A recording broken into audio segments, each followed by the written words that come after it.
Ya, vamos a continuar entonces. Bien, le decía yo en la clase anterior de que toda ciencia siempre está relacionada con otras ciencias. Ninguna ciencia se mantiene aislada, ¿no? Como una isla o sola, ¿no? Siempre está en relación con otra, ¿no? Es como si nosotros fuéramos la ciencia y ideología y estiramos nuestros brazos y tenemos 5 dedos a cada lado y tenemos que pedir la mano de alguien porque el hombre no puede vivir en soledad. Igual las ciencias no pueden desarrollarse en soledad, también necesitan de la sociedad científica, de otras ciencias, así como nosotros necesitamos de la sociedad, de nuestro entorno humano para poder desarrollarnos como personas, luego como profesionales también. Entonces las ciencias es igual, la ideología es igual, toda ciencia tiene relación con otras ciencias, nada está solo. Bien, la ideología en ese sentido se relaciona con varias ciencias, ¿no? Como por ejemplo con la geología, con la morfología, con la hidrogeología, con la meteorología, las matemáticas, la estadística. Bueno, la estadística no olvidemos que es un requisito del curso, la informática y otras ciencias más, ¿no? Si empezamos a detallar brevemente cuál es la relación que existe entre la hidrología y las otras ciencias, podríamos empezar, por ejemplo, que la hidrología se relaciona con la geología. ¿De qué manera? Ustedes saben que el agua que se encuentra sobre la superficie siempre se va a infiltrar y de acuerdo a la geología de la superficie sobre la cual se traslada o se mueve el agua, se produce el escurrimiento, debajo siempre hay fallas geológicas y por esas fallas se ingresa el agua y se mueve el flujo subterráneo, ¿no? Y va a conformar los grandes acuíferos que después muchas veces se pueden explotar utilizando el agua subterránea. Con la informática se relaciona, ¿por qué? Porque permite, ¿no? Hoy día hay varios software, por ejemplo, para hacer cálculos hidrológicos ya plenamente establecidos.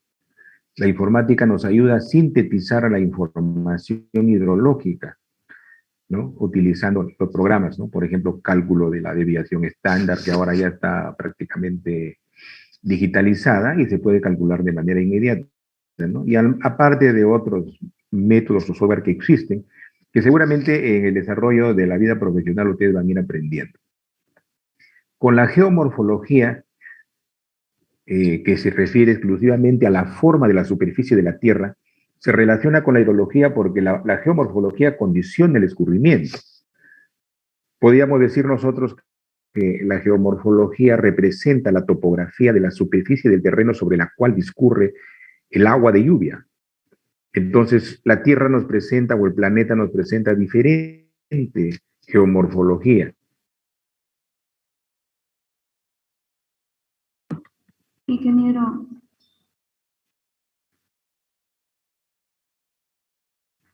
Propia geomorfología, ¿no? Entonces, cada una tiene su condición de cómo responder a la caída del agua con el escurrimiento, ¿no? Del mismo modo, la geomorfología condiciona la erosión del suelo por el agua, ¿no? Suelos que tienen, por ejemplo, gran pendiente de terreno y no tienen cubierta vegetal, cae la lluvia y arrastra el material, ¿no? Del suelo hacia los cursos de agua, y eso es lo que le da la turbidez al agua, lo que vamos a ver con lo que se llama el transporte de sedimentos, ¿no? Que es lo que nos afecta ahora con el problema del agua, que tenemos el abastecimiento de agua en las principales localidades de la región San Martín, ¿no? Ayer me pasaron un video, por ejemplo, de cómo Cachiacu, aguas arriba de la captación del agua potable, el flujo de agua que se movía en ese momento era prácticamente un huaico, era espeso, ¿no? Donde la concentración de sedimentos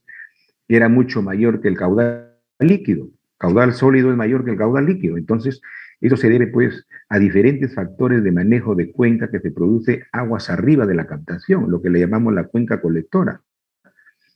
Se está ocupando territorio, se está eliminando cubierta vegetal, entonces todas las gotas de lluvia que caen impactan en el suelo, mueven las partículas del suelo y las arrastran aguas abajo. ¿Y dónde van a parar? A los cursos de los ríos, ¿no? Entonces, esos son problemas que se relacionan directamente con la hidrología, ¿no? Ahora, con la ingeniería de recursos hídricos, ¿no? Que es un curso especial que se lleva también en otras universidades en el área de ingeniería civil, ¿no? Por ejemplo, aquí hay una diferencia entre lo que es la Universidad Nacional y la Universidad César Vallejo y la Universidad Científica del Perú, donde sí hay el curso de ingeniería de recursos hídricos. En la Nacional no tenemos, no tenemos ese curso.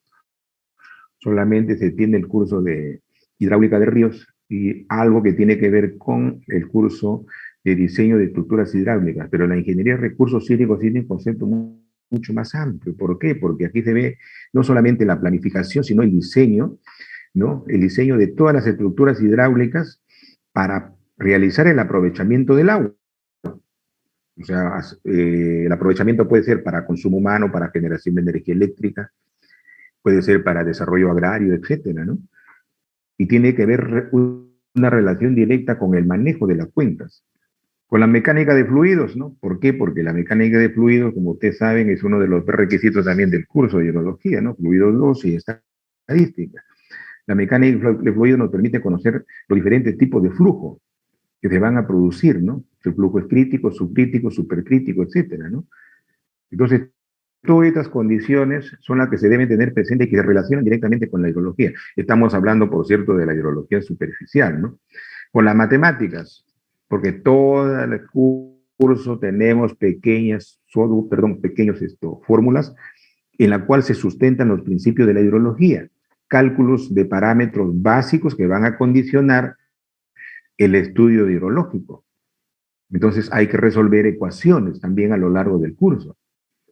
Con la química y la física, porque nos permite determinar muchas veces la degradación, la disolución y la reacción de los diferentes elementos químicos que se encuentran en el suelo y que al entrar en contacto con el agua se diluyen e ingresan a formar cuerpos del flujo del agua y es el que le da la calidad química del agua. Y en algunos casos, por ejemplo, esto afecta la calidad del agua, ¿no?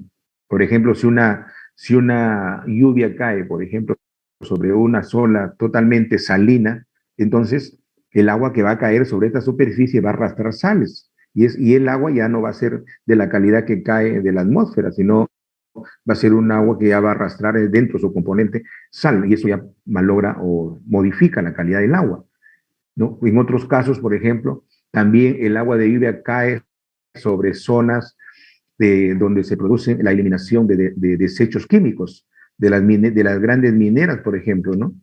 Muchas veces vierten residuos sólidos con bastante contenido de metales pesados. Entonces el agua de lluvia cae sobre esta superficie y si la morfología del suelo es favorable al escurrimiento, comienza a arrastrar todos estos elementos y los incorpora al flujo de agua.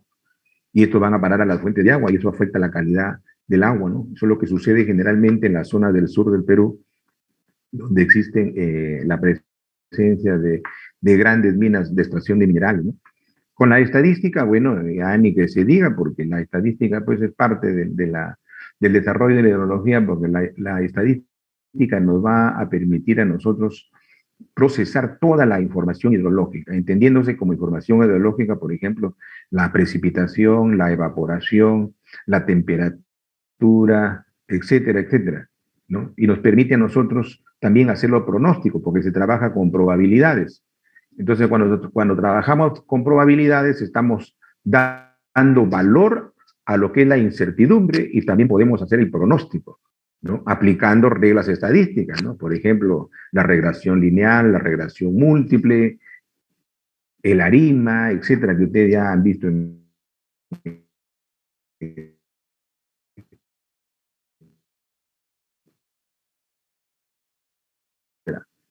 ¿no? Y en la atmósfera, ¿qué cosa vemos? La precipitación, que son las nubes, ¿no? Antes de que el agua caiga sobre la tierra en forma de lluvia, primeramente estuvo en estado de vapor. Y el vapor se encuentra en la atmósfera. Entonces hemos dicho dentro de los campos de la hidrología, en la clase anterior, de que el agua que está en la contenida en la atmósfera lo estudia la meteorología. Por cierto, relacionado con la climatología, porque esto tiene una relación directa. Meteorología y climatología van de la mano, ¿no? Y con la edafología, que generalmente está dado por el tipo de suelos o la mecánica de suelos que permite que conocer si los suelos son granulares o los suelos son pesados, y de acuerdo a ello se produce también la infiltración del agua superficial originada por la lluvia hacia la parte subterránea, ¿no? Y eso ya sería hidrología subterránea, también conocida como hidrogeología, que no es el caso en este curso, ¿no? Es otra asignatura que ya lo llevan en otras áreas. Bien, entonces, a ver un momentito. Solamente van a ingresar los que tienen nombre y apellidos completos. Los demás no entienden, jóvenes. Yo les he dicho en la clase anterior, ¿cómo los voy a, por ejemplo, cómo me voy a identificar este señor Anthony? ¿Quién será? Pues no lo sé nada. Bien, vamos a ver, vamos a continuar. El concepto de ciclo y sistema hidrológico. Fíjense, tenemos dos conceptos básicos. Uno que es el ciclo y el otro que es el sistema. Ya, pero quiero que presten atención porque el ciclo hidrológico nosotros lo conocemos ya de secundaria, ¿no? Cuando estudiamos geografía. Pero quiero que presten atención porque del ciclo se va a desprender el sistema hidrológico. Entonces, cuando hablamos de ciclo, usted tiene acá una imagen, estamos hablando de los diferentes estados por los cuales pasa el agua, ¿no? De los diferentes estados por los cuales pasa el agua. Nosotros hemos visto, por ejemplo, que las etapas, sabemos nosotros ya que el ciclo hidrológico, ¿no?, es la sucesión de etapas por las cuales pasa el agua de la atmósfera a la superficie de la Tierra y de esta nuevamente vuelve a la atmósfera. Pues es un ciclo, ¿no? Es como un círculo. Imagínense una rueda vertical como una rueda vertical sobre la superficie de la Tierra. El agua está girando, el agua que está un momento en la atmósfera, en otro momento está en la Tierra, y nuevamente lo que está en la Tierra está nuevamente en la parte superior en la atmósfera. Entonces, pues el ciclo, ¿no?, es la sucesión de etapas por las cuales pasa el agua de la atmósfera a la Tierra, y de la Tierra nuevamente vuelve a la atmósfera. Entonces, las etapas del ciclo hidrológico son tres, bien definidas: la evaporación, la precipitación y el escurrimiento. Dice, la evaporación del agua de la Tierra, que se encuentra sobre la superficie de la Tierra, el agua del mar o los cuerpos de agua que están sobre la superficie, una laguna, por ejemplo, ¿no?, es el paso del agua desde la superficie de la Tierra hacia la atmósfera. Se evapora también los suelos húmedos, ¿no?, como vamos a ver más luego. Y la precipitación, una vez que el agua está en la atmósfera, ya evaporada formando las nubes, por condiciones climatológicas, ¿no?, de enfriamiento, el agua de la atmósfera pasa a la Tierra. Pero pasa a la Tierra, puede ser líquida o puede ser sólida, ya lo hemos visto en la primera clase. Líquida en forma de lluvia y sólida puede ser en forma de granizo, ¿no? Las dos son precipitaciones. Y una vez que cae sobre la superficie de la Tierra, se produce el escurrimiento, ¿no? Se produce el escurrimiento del agua. El escurrimiento puede ser de una quebrada a otra quebrada, de otra quebrada al río, y después sigue hasta llegar al mar. O también por la configuración morfológica del terreno, donde hay depresiones sumamente considerables, entonces el agua no escurre, sino se acumula, ¿no? Así como nosotros vemos cuando llueve en la calle, hay pequeñas acumulaciones de agua, ¿no? Si nosotros lo llevamos en grande, vamos a decir, así lo que se produce, por ejemplo, una laguna o un lago, etcétera, ¿no?, que tenemos sobre la superficie del planeta un sinnúmero de cuerpos de agua que están sobre la superficie, que son aguas que están en estado estacionario. Bien, entonces, con esa breve explicación ya voy a darles un detalle ya esquemático de lo que es el ciclo hidrológico y de qué manera se ha sintetizado para que pueda ser entendido por ustedes, ¿no?, o por todos nosotros. Fíjense, nos imaginamos primero todas las condiciones de agua sobre el planeta. Por ejemplo, tenemos agua en los océanos. No se olviden que todo esto es continente y esto es el océano. Tenemos agua en los lagos o lagunas, ¿no? Acá tenemos otro lago o laguna. Tenemos agua en los suelos húmedos. Por ejemplo, en estos momentos que está lloviendo, en estos días tenemos los suelos están húmedos. Luego tenemos agua en estado sólido que están formando en las partes altas de las cordilleras. Luego tenemos agua que está conformando los cultivos. En las hojas de las plantas hay agua. ¿no? Bueno, y aparte que tenemos pues agua también subterránea, pero que esa no la vamos a tocar porque no es el tema. Entonces, de todas estas formas de agua que existen sobre la superficie de la Tierra, y hay depósitos estacionarios, así como en el mar, por acción del sol, fíjense, el sol juega un papel importante. Si no hubiera sol, el sol es el que da la energía para que todo se mueva. Ustedes saben que en física, cuando han estudiado, todo cuerpo se mueve porque hay una acción, hay un esfuerzo, hay una energía que actúa sobre un cuerpo para que entre en movimiento, no se mueve por sí solo, ¿no? Entonces, por ejemplo, para mover un vehículo, su motocicleta, un auto, un carro, necesita energía. ¿Quién da esa energía para que se mueva? El motor. Entonces, en este caso, la radiación solar que es emitida por el sol es la que da la energía para que el agua, ¿no?, que está en estas condiciones que les acabo de mencionar, entre en movimiento. Entonces, la radiación solar calienta todas las superficies de agua, los suelos húmedos, calienta las plantas, etcétera. Y también, bueno, las condiciones que en la parte alta que están en hielo, ¿no? Entonces, al calentarse todas estas formas de contenido de agua, se evaporan. Y toda esa evaporación que sale del mar, que sale de la planta, que sale de los cuerpos de agua, va a formar en la atmósfera, se va a acumular en la atmósfera formando las nubes. ¿Y qué viene a hacer las nubes? Las nubes vienen a hacer vapor de agua caliente, porque es agua que se ha evaporado. Ustedes tienen una olla hirviendo, sacan la tapa y ven cómo el vapor sale, eso se va a la atmósfera, ¿no? Y es vapor caliente. Entonces, una vez que estas nubes son, digamos, de una alta temperatura, ¿no? Y viene el viento, fíjense, el viento juega también un factor importantísimo, el aire, ¿no? El viento es el aire en movimiento. Viene el viento y el viento hace que estas nubes se muevan, o sea, el viento empuja las nubes. Muchas veces estas nubes son empujadas hacia la zona de la cordillera, hacia las partes altas. Pero como en las partes altas la temperatura, vamos a decir, es menor, acá existe bastante frío, entonces estas nubes de vapor caliente, al enfriarse de manera brusca, el agua de las nubes se condensa y forma pequeñas gotitas, gotitas sumamente microscópicas, ¿no? Entonces estas gotitas sumamente microscópicas comienzan a caer. Estoy en clase, puedes venir, estoy en la oficina. Entonces estas gotitas comienzan a caer porque se van juntando a medida que van viajando desde la atmósfera hacia la superficie, se van juntando y adquieren peso. Una vez que adquieren peso, caen e impactan sobre el suelo, como les decía anteriormente. Si el suelo está desnudo, descubierto, no tiene protección, no tiene cobertura vegetal, estas gotitas van a impactar sobre la superficie y van a remover el suelo y las partículas del suelo van a ser arrastradas.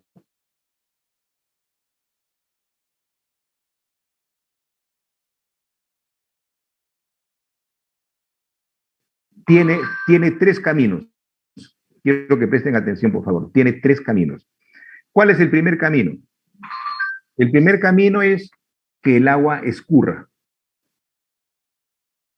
El segundo camino es que el agua regresa nuevamente a la atmósfera, se evapora. Y el tercer camino es que si la lluvia, la precipitación es una lluvia efectiva, se va a infiltrar. Hay lluvias que no son breves, no causan infiltración. Hay otras que tampoco causan escurrimiento, pero sí evaporación.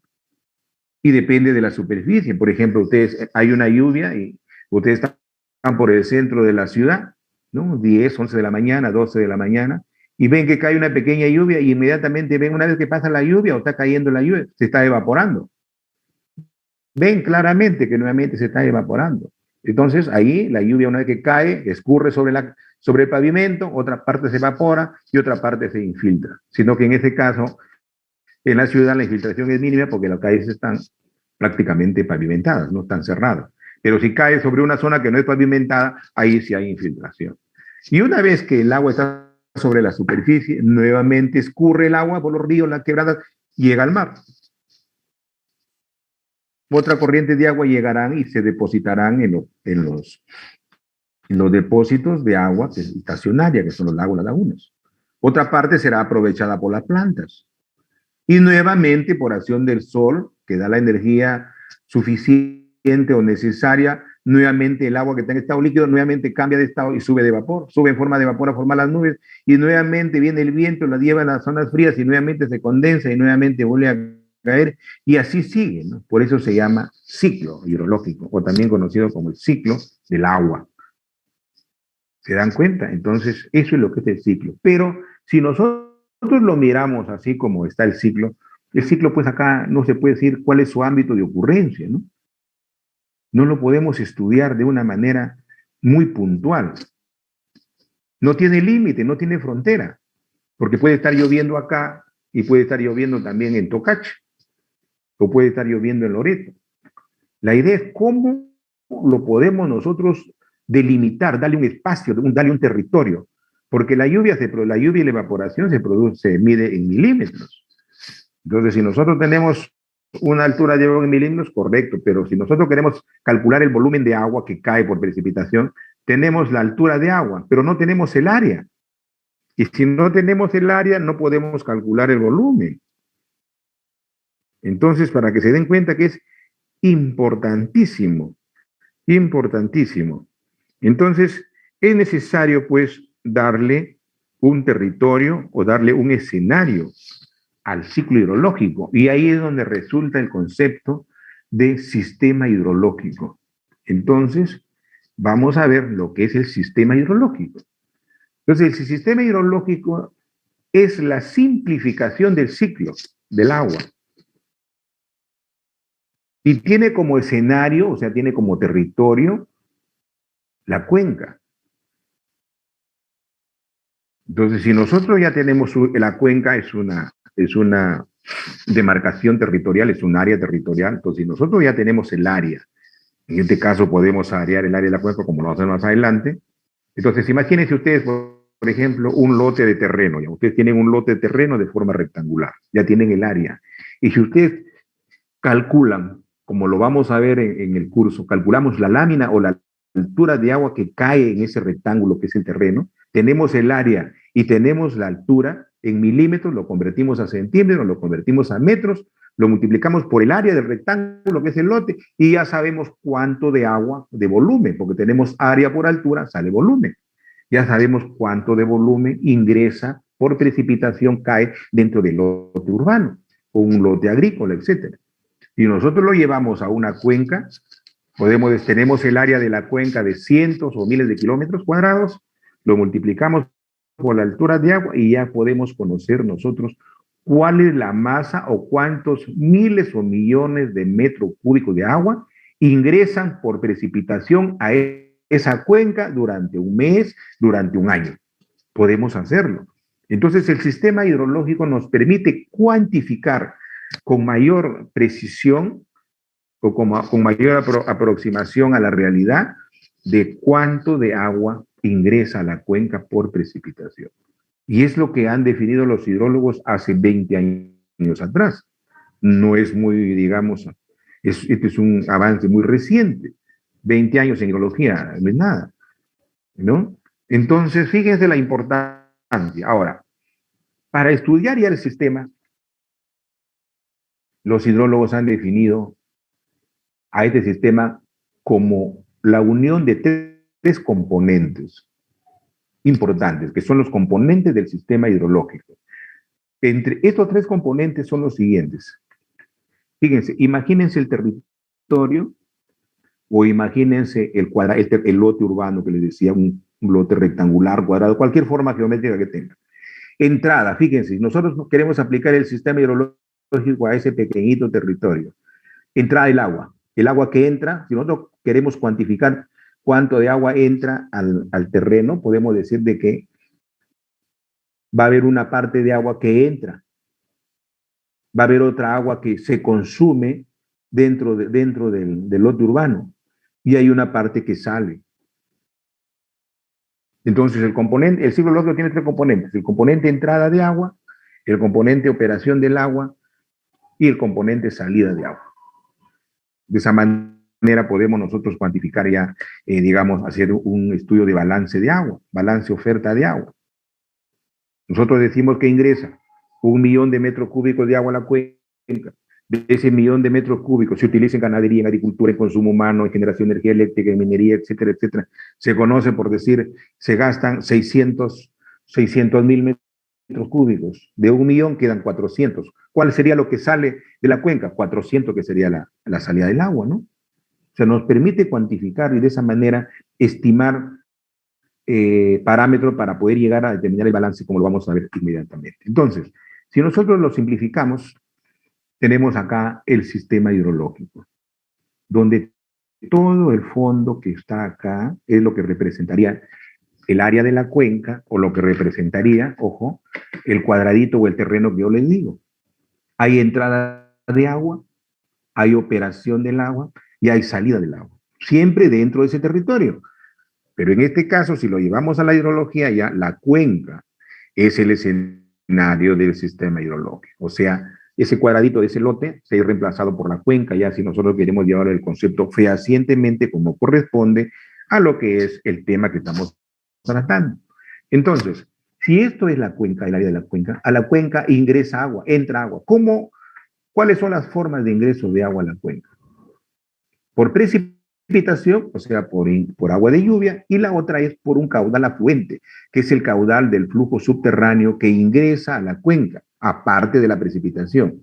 No todas las cuencas reciben agua de flujo subterráneo.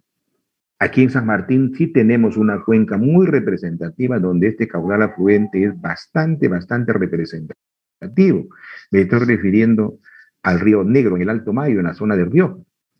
El río Negro se abastece de agua subterránea. Llueva o no llueva, ese curso de agua lleva siempre un nivel establecido de agua. ¿Por qué? Porque si esto es cero, no hay lluvia, el caudal afluente alimenta el flujo de agua en ese río. Seguramente muchos de ustedes conocen, ¿no? Ustedes van a la naciente del río Negro y ven que salen como que fuera a borbotones, sale el agua y se acumula en un ratito y está circulando. Es el agua en el río. Pero no todas las cuencas tienen. Algunos tienen pequeño, pero que no es significativo, ¿no? Entonces, la entrada de agua al sistema está representado por la precipitación del agua que cae de la atmósfera y, bueno, en algunos casos hay caudal afluente. Una vez que el agua ingresó a la cuenca, viene la operación del agua. Y la operación está representada por los diversos usos que generan el consumo del agua. O sea, el consumo del agua, les decía, puede ser para agricultura. Se consume agua para agricultura, para piscigranja, para generación de energía eléctrica, etcétera. Todos los usos que se quieran dar. Y lo que sobra ya sale. Y la otra forma es salida. ¿Cómo sale el agua? ¿De qué manera podemos nosotros estudiar la salida del agua de la cuenca? Sale como caudal efluente, que es el exceso, es el escurrimiento de un río hacia otro río. Por ejemplo, ustedes están en cualquier río que estén, se van a la desembocadura a otro río y ese caudal que está cayendo al otro río, de uno al otro mayor, ese es lo que se llama caudal efluente. Por ejemplo, los que están en Tarapoto, se van a Juan Guerra y ven que ahí está la desembocadura del río Cumbasa hacia el río Mayo. Se van al puerto y ven que hay un caudal del río Cumbasa que está entregando al río Mayo. Eso es lo que se llama caudal efluente, es los excesos, lo que sobra del consumo, ¿no? Y otra forma de salida del agua es agua en estado de vapor, que es el agua que se evapora. Y hemos dicho, el agua regresa nuevamente, se pierde por evaporación. ¿Y qué se evapora? Todas las aguas líquidas, ¿no? Bueno, las sólidas también hay un proceso de evaporación que es la sublimación, ¿no? Pero en menor cantidad. Entonces, se evapora el agua. Se evapora el agua que está en los suelos húmedos, si no el suelo permaneciera húmedo todo el tiempo. Ustedes ven que después de una lluvia queda el suelo húmedo, después de un día, 2 días, 3 días, ya el suelo está seco. ¿Dónde se fue ese agua? Una parte se fue a la atmósfera y otra parte se infiltró. Y la otra gran parte de salida del agua es por la evapotranspiración. Y la evapotranspiración viene a ser el agua que se pierde a través de las plantas. Todos los seres vivos transpiramos. Nosotros transpiramos. Hacemos ejercicio físico y estamos transpirando por la piel, estamos sudando, ¿no? Eso lo sabemos, es muy natural. Igual manera, las plantas es un ser vivo. Así como el agua, así como la planta succiona, toma agua a través de su raíz absorbe el agua del suelo hacia la planta, también la planta transpira, la planta suda por acción de la energía solar. El agua que está conformando las hojas, ¿no? También se pierde por evaporación y es una gran masa de agua. Por eso es que decimos, pues, hay que arborizar, hay que tener áreas verdes, porque a través de esas hojas se produce la evaporación. Y si nosotros tenemos evaporación en la atmósfera dentro de esa cuenca, vamos a tener generación de nubes. Y mientras tengamos la generación de nubes, vamos a tener la posibilidad de tener agua, porque esas nubes, si es que no viene un viento muy fuerte, esas nubes van a caer nuevamente, se van a precipitar ese vapor de agua y va a caer también dentro de la cuenca. Pero cuando no sucede esto, como lo vamos a ver más adelante cuando veamos tipos de lluvia, hay lluvias que caen en nuestra región, San Martín, pero cuyo vapor de agua no se generó dentro del territorio de San Martín, sino se generó en Bolivia, en Argentina, en Puno, e ingresan por el sur, por los famosos corrientes del friaje, ¿no? Son vapores de agua que vienen de esa zona, pero que encuentran condiciones propicias en nuestra región y acá se produce la precipitación. La precipitación que se da en la costa generalmente proviene de las nubes que se forman en la sierra, ¿no? El fenómeno del Niño es lo mismo, la expresión de la formación de las nubes, ¿no? Cargadas de vapor de agua que se genera en la línea ecuatorial y que avanzan tanto hacia el sur, entrando por Ecuador y llegan al norte del Perú, como también al norte del Ecuador, la parte de Colombia. Ecuador también es uno de los países que sufre mucho con el fenómeno del Niño, igual que Perú, porque está muy cerca de la línea ecuatorial Perú, pero sin embargo Ecuador por el mismo centro pasa, por Quito pasa pues la línea ecuatorial, ¿no? Muy bien, entonces todos estos aspectos relacionados con el círculo lógico nos van a facilitar el estudio. Entonces espero que esto esté claro. Muy bien. Entonces una vez que ya nosotros vemos cuánto de agua entra, cuánto de agua sale, cuánto de agua se gasta, ya podemos hablar del balance hídrico, ¿no? El balance hídrico. ¿Qué cosa viene a ser el balance hídrico? El balance hídrico no viene a ser sino el equilibrio, ¿no? Entre todos los recursos hídricos que entran a un sistema, o sea, en este caso a la cuenca, y los que salen. Pero para ello es necesario tener un intervalo de tiempo, ¿no? Es un balance. Por ejemplo, dicen los contadores que dicen, nos toca el balance económico 2021, ¿no? Todo el año. ¿Cómo hacen los contadores el balance? ¿No? Suman todos los ingresos desde enero hasta diciembre, tienen un monto de ingreso y suman todos los egresos, también los gastos que se han hecho desde enero hasta diciembre. O sea, hay un periodo, es un año. Puede ser un mes, ¿no? Yo quiero saber cuánto gasto en un mes, cuánto ingreso en un mes, cuánto salió en un mes. Puedo hacer en una semana, cuánto ingresó en una semana, cuánto salió en una semana. Entonces, por eso dice, necesita un determinado intervalo de tiempo. ¿No? Eso es importante. Un año. Generalmente los balances hídricos en hidrología es un año, ¿no? El balance hídrico de un año o puede ser de otro periodo de tiempo mayor, 5 años, 10 años, ¿no? ¿Y cuál es el interés de nosotros o cuál es la importancia de estudiar el balance hídrico? De acuerdo al balance hídrico, nosotros vamos a saber si el agua que ingresa a la cuenca o que ingresa al sistema hidrológico va a ser suficiente para atender el consumo para uso poblacional, para agricultura, para generación de energía, etcétera, etcétera. De esa manera vamos a ver, nos interesa. Es como decir, yo necesito saber cuánto voy a ganar en este mes y de acuerdo a ello voy a saber cuánto van a ser mis gastos. Yo no puedo gastar más de lo que pueda ingresar, o si quiero endeudarme ya es otra cosa, ¿no? Entonces, por eso es importante conocer el balance hídrico. Y el balance hídrico siempre lo representamos por esta fórmula, ¿no? Es el estado o volumen de agua, T más 1, el estado T, a ver, les voy a explicar, sería igual al estado T más las entradas en ese periodo, menos las salidas en ese periodo. ¿Por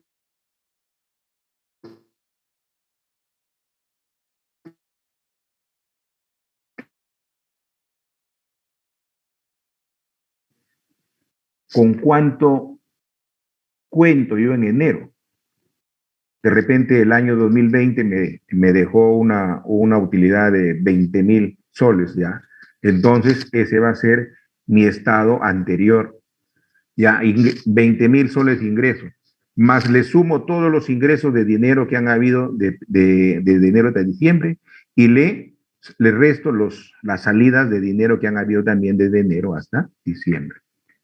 Entonces yo estoy pasando desde el mes de enero, me estoy taladrando hasta diciembre. Por eso es T más 1. ¿No? Esa es la fórmula matemática que nos permite, muy simple, ¿no? Que nos permite a nosotros determinar el balance de agua que hay dentro de la cuenca. Por ejemplo, les voy a poner ya otro ejemplo, a ver, para que sea un poquito más entendible, ¿no? Espero que me estén atendiendo. Si no, al final de la clase me van a hacer las preguntas que ustedes crean convenientes. Vamos a suponer, fíjense, en la costa hay una serie de reservorios, como hemos visto en el primer día de clase, ¿no? La hidrología, etcétera. Los embalses. Vamos a suponer que estamos en en un embalse cualquiera. Llegamos al 31 de diciembre y hay agua en el embalse. El embalse está a media capacidad, por decir, ¿no? Si el volumen es 100 millones de metros cúbicos, el embalse puede estar con 30, ¿no? Tiene agua. Y queremos hacer el balance, por ejemplo, al mes de junio o al año para ver cuánto de agua ha ingresado. Vamos a hacer al año ya. Viene el siguiente año, quiero saber cuánto de agua ingresó al embalse. Quiero hacer mi balance hídrico en el embalse. ¿Qué tengo que hacer? Primeramente, sumo, considero el estado T. ¿Qué vendría a ser el estado T? Vendría a ser acá el volumen de agua que llegue al 31 de diciembre. Acá sería, por ejemplo, vamos a suponer 50 millones de metros cúbicos. Muy bien, ese es mi estado de ingreso, mi condición inicial. Luego, si voy a hacer hasta diciembre, sumo todos los caudales que han ingresado durante los 365 días del año. ¿Cuántos millones de metros cúbicos han ingresado? Luego le resto todos los volúmenes de agua que se han consumido. Se ha consumido para agricultura, se ha consumido para abastecimiento poblacional, para minería, etcétera, todos los usos. Y el resultado, que vendría a ser este resultado, sería el balance hídrico. Vamos a suponer, acá recibimos el reservorio con 100 millones, ingresaron 300, ya tenemos 400, salieron 200, nos quedaron 200. Esos 200 millones de metros cúbicos va a ser el estado T para el año 2022, para este año. Y cuando llegue el 31 de diciembre de 2022, también lo que será el balance hídrico que me va a permitir calcularlo mediante las entradas de agua que hubieron en el año 2022, menos todo el consumo de 2022, y el resultado será el estado para el año 2023, y así sucesivamente. Entonces, ¿qué nos permite conocer si el agua en la cuenca sobra o si el agua en la cuenca falta? Si el agua en la cuenca sobra, en buena hora, podemos distribuir ese sobrante, podemos darle uso. Y si el agua falta, ¿qué tenemos que hacer? No vamos a poder atender la demanda de agua. Tenemos que pensar en cómo solucionar ese déficit de agua que tenemos. Entonces la cuenca se transforma en una cuenca deficitaria de agua. Pero tenemos que tener agua, porque si no, no podemos vivir, no podemos desarrollar agricultura, no podemos desarrollar industria, etcétera. Es una necesidad. Entonces tenemos que pensar ya, echar mano a la ingeniería y pensar, bueno, decir, por ejemplo, bueno, en esta cuenca falta agua, pero en la cuenca que está más arriba o está en otro río, el agua le sobra. Entonces, captemos ese sobrante, traigámoslos a esta cuenca. Correcto. Como acá la demanda es mayor que la oferta y la otra la oferta es mayor que la demanda, entonces esa agua la vamos a traer acá. Pero ahí ya interviene la ingeniería. ¿Cómo vamos a trasladar ese agua desde esa cuenca hasta esta cuenca? ¿Lo podemos hacer? Claro que sí. ¿A través de qué? A través de una serie de infraestructura hidráulica. Podemos construir un túnel para traer el agua desde esa cuenca a esta cuenca.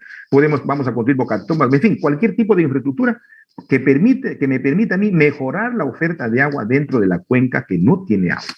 Un caso práctico y mucho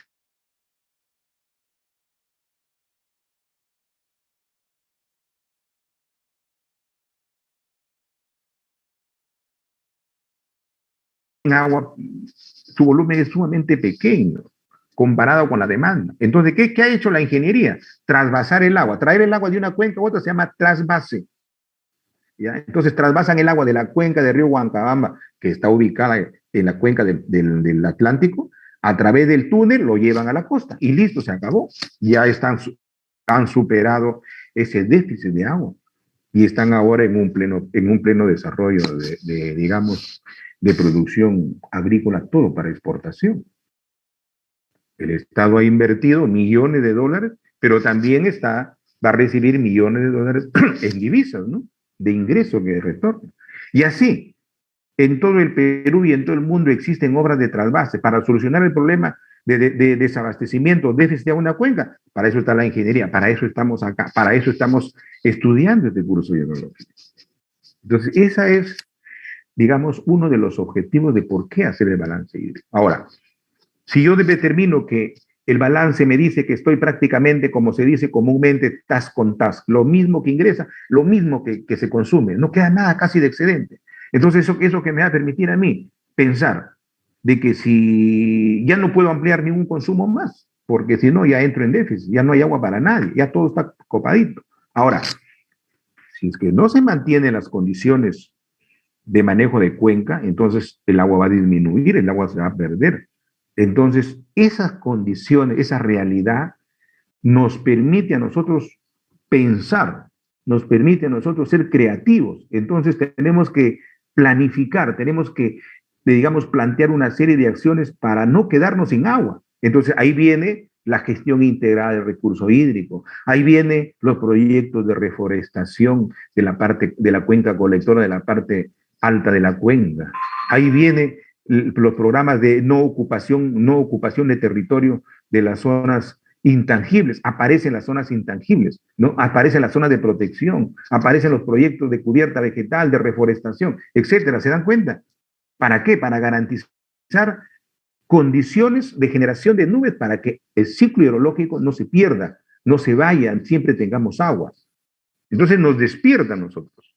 Es igual como si nosotros vemos que con lo que hacen nuestros padres, por ejemplo, ¿no? En el caso de ustedes, por ejemplo, muchos padres tienen sus ingresos tan reducidos que casi van juntos con lo que gastan, con las justas. Entonces, ¿qué les viene en la mente? El padre tiene que arreglárselas como para que ustedes, como hijos que tanto amor sentimos los padres por los hijos, tenemos que preocuparnos por ustedes. Entonces ahí viene la iniciativa. Entonces yo tengo trabajo 8 horas, entonces voy a trabajar 1 hora más por ahí, aunque sea vendiendo algo, o de repente pongo un negocito en mi casa, etcétera. Entonces uno se las ingenia cómo para tratar de no caer en déficit, que no falte. Igual hacemos con el agua, para que no falte el agua, ¿qué hacemos? Planificamos, hacemos campañas por la radio, por la televisión, etcétera, etcétera. Una serie de actividades. La necesidad nos genera desarrollar soluciones. No podemos quedarnos con los brazos cruzados. Entonces, algo similar. Bueno, a diferencia puede que en el caso ya real, esto es lo que nosotros como padres podemos hacer todo eso, porque está en nosotros. Pero lamentablemente nuestros pueblos, nuestra sociedad está en manos de autoridades, y no todas las autoridades tienen la autoridad suficiente ni la capacidad de gestión para desarrollar estas actividades que son necesarias o que deben aplicarse en lo que respecta al recurso hídrico. Ustedes saben que el agua es un problema. Lo que vivimos en Tarapoto es un problema. No hay agua. No hay agua en época digamos, de escasez de lluvias. Bueno, es entendible. Bueno, pues hubo un racionamiento porque no llueve, ¿no? Entendido. Pero ahorita no se tiene agua cuando los ríos están que rebasan de agua. Es algo contradictorio, ¿no? Es algo contradictorio, jóvenes. ¿Por qué? Porque realmente las autoridades no ponen de su parte, ¿no? Le echan la culpa a la turbidez, ¿no? Ayer el arquitecto Blas tuvo una idea muy, digamos, acertada e inteligente. Recibió un video de cómo el agua ingresa a Cachiaco, lo que les decía anteriormente. Entonces, lo colgó en el grupo de docentes. Yo lo vi como a las 3 de la tarde. Y puse un comentario que siempre lo hemos dicho en el Colegio de Ingenieros el día miércoles 26 de marzo. ¿no? ¿Cómo afrontar los problemas del agua? ¿Cómo afrontar el problema? Todos le echan la culpa a la turbidez, a la curvidez. Entonces ya la turbiedad o la turbidez, cualquiera de los términos vale, es el problema del agua. Ya no es ahora escasez del agua, sino es la turbiedad. Pero hagamos algo, para eso está la ingeniería, ¿no? Hemos planteado la solución. Y esa solución les he hecho recordar que es la misma solución que planteé el año 2015. ¿Por qué se produce digamos, el traslado de sedimentos? Ya les he dicho. No hay que eliminar la cubierta vegetal, eso lo ven los ambientalistas. Pero nosotros, los ingenieros civiles, ¿cuál es nuestro grado de participación para solucionar este problema de la turbidez? Que hay solución, que tenemos aporte, sí lo tenemos. ¿Por qué se produce el escurrimiento? Por ejemplo, ya llegó el sedimento al río, ya, listo. Entonces, para que no llegue, tiene que trabajar otras especialidades, todos los ambientalistas, los agrónomos, los ingenieros, etcétera, etcétera, un equipo, todo para que la cuenca tenga sus condiciones y produzca menos sedimento. Pero ya llegó, no intervinieron, en fin, o si intervinieron no les hicieron caso, no se cumplía, pero ya está en la turbidez en el río. Ahí entramos nosotros. ¿Qué tenemos que hacer? El transporte de sedimento se produce por la pendiente del río. Si el río tiene una pendiente pronunciada, el agua va a tener, el flujo de agua va a tener mayor velocidad, eso es lógico, ¿no? Entonces, al tener mayor velocidad, se produce en el fondo del cauce lo que se conoce como la tensión de corte, que es eminentemente matemático. La tensión de corte que se produce en el fondo del cauce es la que origina que las partículas del suelo se muevan y se arrastre todo. La tensión de corte tiene una fórmula que está directamente ligada a la altura del agua y a la pendiente, ¿no? Su fórmula es GHIE, donde G es la aceleración de la gravedad, Phi es el coeficiente específico del agua, H es el tirante de agua y es la pendiente. Entonces, el tirante de agua yo no lo voy a poder controlar porque no puedo controlar la lluvia. El peso específico del agua lo va a dar el sedimento. La gravedad no la puedo cambiar yo, pero sí puedo trabajar con la pendiente. La pendiente de esos 4 parámetros que intervienen en la generación de la tensión de corte, yo puedo trabajar con la pendiente. La ingeniería sí puede trabajar con la pendiente. Y si yo modifico el valor de la pendiente, estoy disminuyendo la tensión de corte, porque es directamente proporcional. Entonces, la pendiente yo la puedo romper. Valga el término, quebramos la pendiente, la continuidad, porque la pendiente es una sola recta que viene ya, que nosotros vamos quebrándola. ¿Cómo la quebramos? Colocando obras de ingeniería hidráulica en el cauce, colocamos, así como se coloca un rompemuelle o un reductor de velocidad en una carretera para bajar la velocidad de los vehículos, nosotros también podemos poner, en vez de un rompemuelle en el río, ponemos un dique transversal y bajamos la velocidad del flujo de agua. Y luego más abajo, estudiado, evaluado hidrológico e hidráulicamente, podemos plantear otro dique. Podemos construir 5, 10, 15, 20 diques aguas arriba de la captación. Entonces, al romper la pendiente, bajamos la velocidad. Y al bajar la velocidad, hay menos transporte de sedimento. Ese sedimento se va a ir quedando en el río. ¿Por qué? Porque le estamos disminuyendo la tensión de corte. Es el efecto. Perdón, la causa, ¿no? Entonces, de esa manera va a llegar a la bocatoma o a cualquier estructura de captación menos concentración de sólidos, ¿no? Y luego que esta agua ingresa, pues, por la captación, inmediatamente podemos colocar ya las estructuras como es un sedimentador, un derripiador, un desgravador, etcétera, de tal manera que ingrese a la planta de agua, ¿no? El tratamiento, un agua más liviana, menos pesada, o sea, sin menor cantidad de sedimentos, con un rango de NTU o unidades nefolométricas de turbidez menores, que el agua necesita 5, pero a veces ingresan con 300.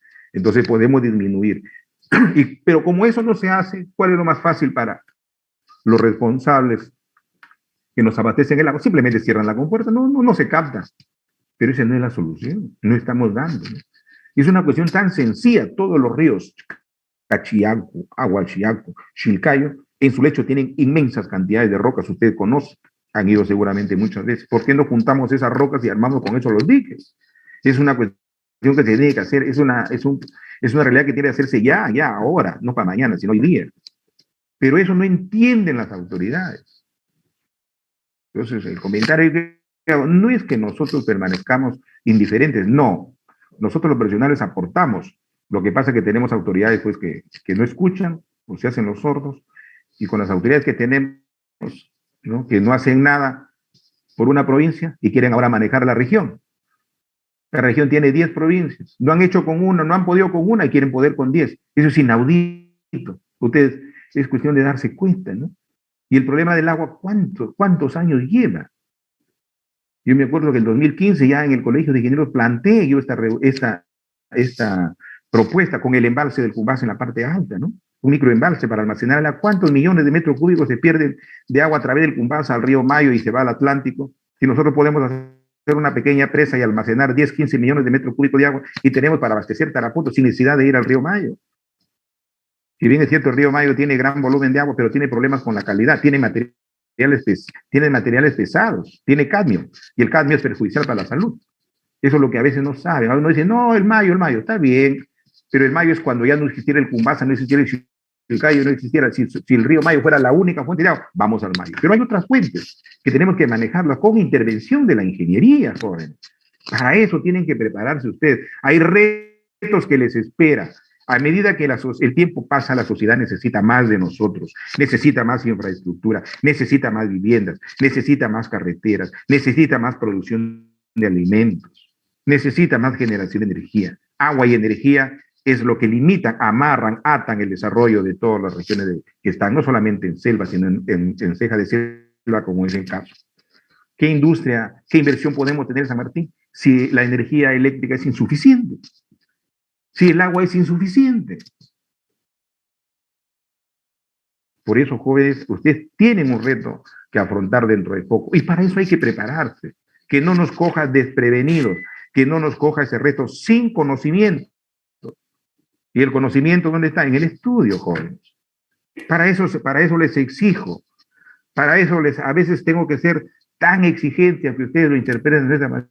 Ustedes tienen que aprender. Si no aprenden hoy día que están en el aula, bueno, ahora un aula virtual que pueden estar en su domicilio cuando estamos en la universidad presencial, si no aprenden en el aula, una vez que salen con su título en la mano de la universidad, ya no va a haber mayor oportunidad de aprender. Y cuando ustedes salen de frente, se les va a presentar un trabajo y le van a decir esto, no sé hacer. Ustedes muchos dicen, no voy a hacer, pero en su interior saben que no tienen conocimiento para ello. Ese rato van a llamar a sus profesores, profesor, tengo esto, ¿cómo lo puedo hacer? No, usted ya no, ya está en otro nivel, ya no hacen eso. Aunque algunos lo hacen, ¿eh? Yo sí soy testigo. Yo tengo un alumno hasta ahora, un exalumno, que siempre me llama para hacer consultas y trabaja en una municipalidad, es gerente de infraestructura. Siempre me consulta. Me disculpa, encantado de servirte, si así fueran todos, sin ningún interés. Entonces, para eso, jóvenes, hay que estudiar. Fíjense el problema del agua, cómo nos lleva todo, ¿no? Para todo, les decía, el agua está en todo, como hemos visto en la clase anterior. Entonces, no podemos correrle al curso, no podemos desestimarle al curso. Así, al igual como se preocupan con infraestructura, en diseñar la vía, etcétera, etcétera, etcétera, concreto 1, concreto 2, en fin, igual es la hidrología. Sin agua no podemos vivir, ya lo hemos visto. Bien, que esta reflexión sea útil, jóvenes, en beneficio de ustedes. Bueno, ya hemos dicho que el ciclo perdón, el sistema hidrológico. A ver, nos damos un break. No quiero tomar un poquito de agua caliente, tibia. A ver, son las 8:06, por favor, damos un break de 4 minutitos, por favor, ¿ya? Un estirón de brazos. 8:10 volvemos en punto, no se me retire.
Bien, continuamos entonces, jóvenes. Vamos continuando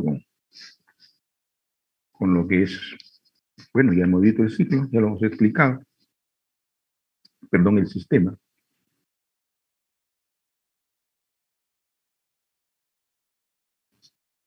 Bien, ahora vamos a ver el concepto de oferta de agua.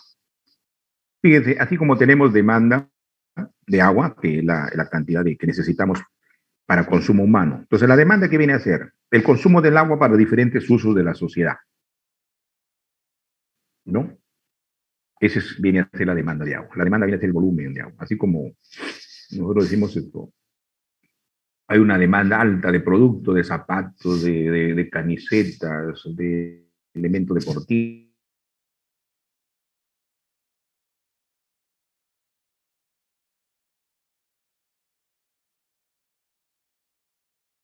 Mercado. Vamos a suponer acá en San Martín, por el calor, hay bastante uso de sistema, vamos a decir, de refrigeradoras. 1.000 refrigeradoras, por ejemplo, es la demanda que necesita por mes, pero sin embargo se producen solamente 500. Esa es la oferta. Oferta es lo que el mercado te ofrece. El mercado es lo que pone a disposición del usuario. Entonces, en ese caso, la demanda es mayor, la oferta es menor. Entonces, ¿qué hacen ahí? Entonces, aparecen más tiendas a cubrir esa oferta, otras comienzan a vender más tiendas hasta pasar los 1.000, ya atienden a toda la demanda. ¿No? Si nosotros lo llevamos al agua, es igual. La demanda viene a ser toda la cantidad de agua, los millones de metros cúbicos de agua que se necesitan para atender los diferentes usos. Y la oferta que viene a ser el agua que produce la cuenca. Los millones de metros cúbicos que genera la cuenca. Estos millones de metros cúbicos lo podemos calcular, claro, ya lo hemos calculado. De manera indirecta les he dicho. Necesitamos el área de la cuenca y necesitamos la altura de agua, la lámina de agua llovida. Área por altura me da volumen. Tantos millones de metros cúbicos ingresan al año en la cuenca, tanto se consumen. Sobra, falta, nos dirán los números.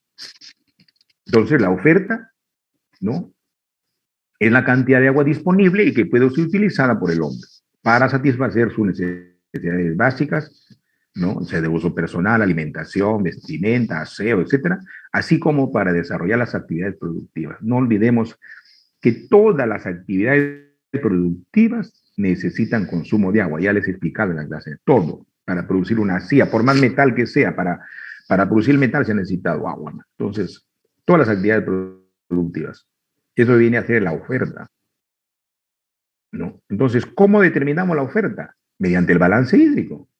Ahí vamos a ver si nos sobra agua, nos falta agua. Ahora, cuando estudiamos la oferta de agua, o sea, el agua que está en la cuenca, también es necesario estudiar su calidad. Porque podemos tener en la cuenca el ingreso, por ejemplo, de 100 millones de metros cúbicos. Ingresan a la cuenca. Pero de esos 100 millones de metros cúbicos, las industrias, por ejemplo, contaminan 50. Contaminan 50 millones de metros cúbicos. ¿Cuánto nos queda? ¿Cuál sería la oferta para utilizar? ¿Serían los 100? No, van a ser 50, porque el resto no sirve. Lo que pasa, por ejemplo, aquí en San Martín, ¿no? Con las actividades, hay muchas actividades productivas que contaminan altamente, ¿no? Por ejemplo, las avícolas, las más avícolas, aquí cerca, Rumizape, Cacatache, la quebrada de Churichiña, ¿no? Hay una contaminación altísima.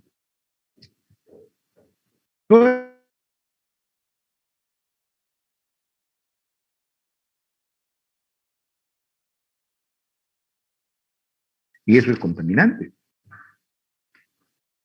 En la costa, las grandes mineras contaminan, entonces eso ya no es oferta. Lo que se tiene que oferta es lo disponible por el hombre, dice, ¿no? Es la cantidad de agua que puede ser utilizada por el hombre, pero esa agua ya no se puede. Entonces, al estudiar la oferta, tenemos que estudiar también sus restricciones. Ahora, la oferta de agua, ya mire, ojo, este es otro concepto, la oferta de agua de una cuenca es una variable netamente hidrológica. ¿Por qué hidrológica? Porque nosotros, el hombre, no puede hacer nada para que llueva más, pero sí muchas veces para que llueva menos. Deforestamos, etc. Entonces nosotros no podemos decir que este año llueva tanto para tener tanto de agua y nos alcance. No, no podemos hacer eso. Por eso se dice que la oferta de agua en una cuenca es una variable netamente ideológica porque depende de la naturaleza, no depende del hombre. Nosotros no podemos intervenir. Es una variable totalmente independiente, lo que no sucede con la demanda. Entonces la demanda es la cantidad de agua que corresponde a los diferentes usos de la sociedad, así como también la que requiere el medio ambiente, en este caso el caudal ecológico.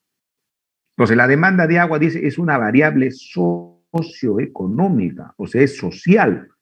Cuando hablo de socio, estamos hablando del ser humano, de la sociedad. Y económica, estamos hablando de dinerito, de dinero, de costo. Entonces, ¿por qué se dice que la demanda es una variable socioeconómica? Ya hemos dicho que la demanda está conformada por todos los usos, ¿no es cierto? Pero ¿por qué es una variable socioeconómica? Porque la variable sí depende del hombre. Nosotros sí podemos modificar, ¿no?, el valor de la demanda. ¿Cómo? Mediante la intervención del hombre. Nosotros, por ejemplo, a ver, empezamos por la vivienda. Muchas veces hay viviendas que se desperdicia el agua, porque se tiene por ahí un aparato, un sanitario, un grifo, el caño del jardín, se está perdiendo agua, eso sí lo podemos controlar. Entonces, en vez de que esa vivienda use 20 metros cúbicos, está usando 25 metros cúbicos de agua al mes. Entonces, si yo arreglo, ya estoy ahorrando 5. En la agricultura, que es la que consume mayor cantidad de agua, se pierde el agua. Los canales no son revestidos. Si están revestidos, están agrietados los paños de revestimiento. Cualquiera de las dos formas, revestidos sin revestir, están con sedimentos, están con malezas. El agricultor no está preparado, abre su compuerta, deja el agua ahí que se riegue solito, de una poza pase a otra poza y otra poza más si es de arroz. Y al final el agua sale al camino, le bota al vecino, etc. Falta de cultura, no tenemos cultura del agua. Entonces hay que capacitar al usuario de cualquier uso, agrícola, consumo humano, las campañas de capacitación. ¿Para qué? Para que nosotros podamos tomar conciencia. Decimos nosotros en la primera reflexión, tomar conciencia nos dará agua. Entonces aquí es donde aplicamos nosotros esa reflexión, deberíamos nosotros aplicarla directamente en el ser humano. Y económica, ¿por qué? Porque el agua debe tener un costo real, no un costo ni caro ni barato. Lo vamos a ver más adelante. La mayor fuente de consumo de agua es consumo en la agricultura, pero el agua es sumamente baratísima. Es por eso que no tiene un costo real. Entonces, muchos agricultores, no todos, pero la mayoría, desperdician el agua. Entonces, todo lo que es barato se desperdicia. Pero si el agua tuviera un costo real, fuera caro, el agricultor lo pensaría 5, 6 veces, 10 veces para botar el agua al camino o para botarle el agua al vecino, a la otra chacra, etcétera, etcétera. Por eso decimos que el agua es una variable socioeconómica. Depende de la cultura de nosotros, de la conciencia que tenemos por el agua y del valor que tenga el agua. ¿Ya? Entonces, por eso se dice que la demanda es una variable socioeconómica. Entonces, si ya conocemos la oferta, conocemos la demanda, podemos, ¿no?, establecer ya, redondeando el concepto de balance entre oferta y demanda. Lo que es el balance hídrico, ¿no? Entonces, el balance oferta versus demanda, ¿no?, es determinante para el desarrollo socioeconómico de un territorio, ya que los resultados obtenidos permiten actitudes preventivas, asumir actitudes aditivas en torno al uso indiscriminado del agua. ¿Qué quiere decir con esto? Si el balance es positivo, sobra agua en la cuenca, en buena hora, se puede planificar yo otros usos, ¿no?, o autorizar, en este caso, la entidad correspondiente a través de la Autoridad Nacional del Agua, qué usos más se pueden dar porque tengo agua suficiente. Pero si al agua es falta, entonces tenemos que asumir actitudes preventivas para que ese déficit no siga prolongándose, sino más bien romper ese déficit y llegar al equilibrio. De repente hay uso indiscriminado, de repente el uso es deficiente, etcétera, etcétera. Nos permite planificar, pues dice, nos permite tomar actitudes preventivas en torno al uso indiscriminado del agua, su contaminación, por ejemplo, el agua no tenemos por qué contaminarlo. Entonces, dentro de ese contexto, el balance oferta-demanda resulta valioso en la planificación de todos los recursos hídricos. ya que nos permite procurar un buen manejo del agua. Y si tenemos un buen manejo del agua, vamos a tener un desarrollo armónico de todas las actividades que dependen del agua, de toda la actividad del hombre, pues todo allá, todo está el agua. De esa manera se podrán hacer entregas, planificación de uso, volúmenes adecuados, ¿no? Mediante una eficiente administración de recursos hídricos que deben hacerlo, ¿no? Las entidades responsables de quienes nos abastecen el agua, ¿no? Caso San Martín tenemos nosotros también en nuestra empresa, que en este caso es EMAPA, ¿no? Y así hay en todas las grandes ciudades de la región San Martín. Muy bien, ahora pasamos a otros aspectos así sumamente rápidos. Algunos aspectos importantes de meteorología que también están relacionados lo más directamente con la hidrología, ¿no? Entonces vamos a ver estos parámetros, son parámetros que vamos a ver rápidamente, pero que intervienen en algún momento durante el desarrollo de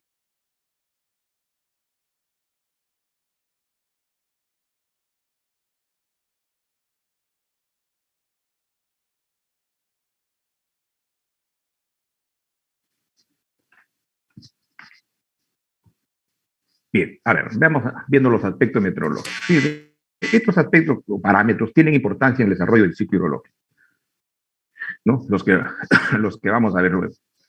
Y a la vez influyen directamente en la definición del clima. Un clima puede ser frío, puede ser cálido, depende de estos factores. Y por tanto, condicionan el modo de vida dentro del territorio, ¿no?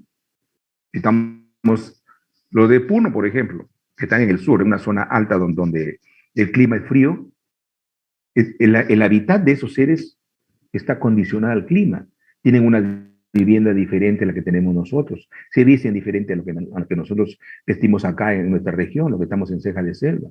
Comen, la alimentación es diferente, etcétera, ¿no? Entonces condicionan, ¿no? Allá tienen estos calentadores, ¿no? Estufas, acá tenemos al contrario, extractores de calor, ¿no? Extractores de aire caliente, aire acondicionado, tenemos ventiladores, tenemos refrigerador, allá no. Entonces, condicionan, fíjense, estos parámetros condicionan el clima, ¿no? Ahora, dentro de estos parámetros hay varios. Nosotros empezamos por la atmósfera. ¿Por qué es importante la atmósfera en la hidrología? Porque fíjense, la atmósfera dice es la capa gaseosa que envuelve la Tierra y que se mantiene unida al planeta por la fuerza de la gravedad. Aquí se produce la fuerza de la gravedad. Es como si tuviéramos nosotros bajo un circo, ¿no? La capa del circo, todo lo que está hacia abajo es la atmósfera, ¿no? Si estamos en un circo, nos protege, bueno, nos protege de calor, del viento, del aire, del sol, etcétera, etcétera. Y la atmósfera tiene funciones importantísimas de la atmósfera que es relacionado con la hidrología. Por ejemplo, la atmósfera, dice, nos provee a los seres vivos de gases imprescindibles, ¿no? Para la vida. Aparte del oxígeno, también el anhídrido carbono, pues es importante, porque de aquí se produce la generación de todo lo que es proteína, a través de la fotosíntesis, ¿no?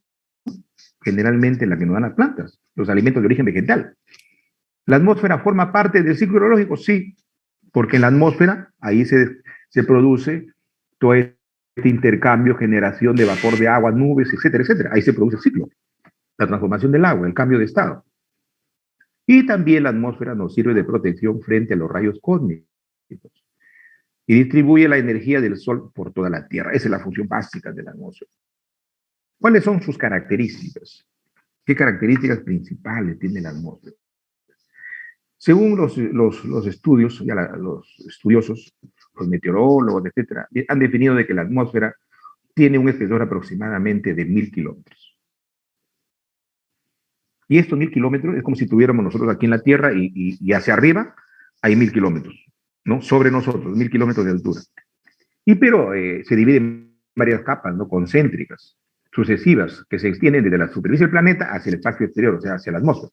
Atendiendo una clasificación en función de la distribución, tenemos la siguiente. Fíjense, yendo de abajo hacia arriba, ¿cuáles son las partes de la atmósfera? Primeramente tenemos la troposfera, luego tenemos la estratosfera, luego tenemos la mesósfera y luego tenemos la ionosfera, ¿no? Pues la troposfera es todo lo que está encima de nosotros. La estratosfera está encima de la troposfera. La mesósfera está encima de la estratosfera y la ionosfera, ya que va al Sol, ¿no? Ya está sobre la mesósfera. Cada una tiene sus características principales, ¿no? La troposfera, por ejemplo, va de 0 a 10 kilómetros de altura. La estratosfera va hasta más o menos los 50 kilómetros. La mesósfera va hasta los 80, 90 kilómetros. Y todo lo que está por encima es la ionosfera. Acá la temperatura ya es altísima, ¿no? Entonces, cada una de ellas tiene sus peculiaridades. ¿Dónde se da el ciclo hidrológico? En la troposfera, ¿no? En la troposfera. Y en algunas partes también en la estratosfera, ¿no? Porque cuando nosotros vamos en un vuelo, y acá está, fíjense, acá está, miren, acá, esta raya que ven aquí, esta línea azulita, es lo que se llama la capa de ozono, ¿no? Entonces, todo esto, troposfera y estratosfera, es donde se genera.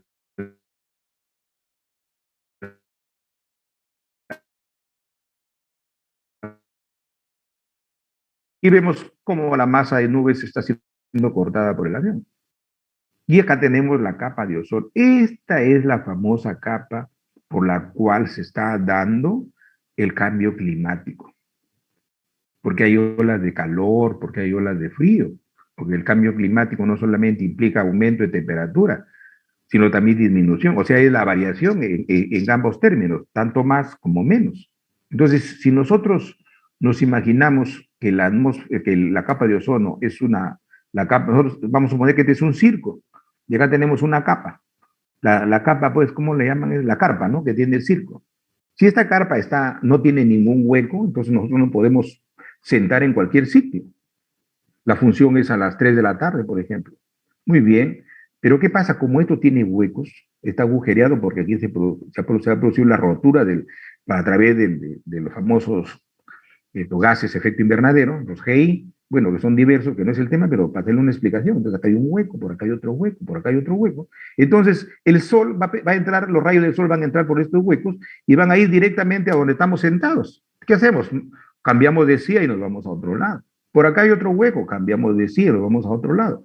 Cambiamos de hueco y sí, nos vamos a otro lado.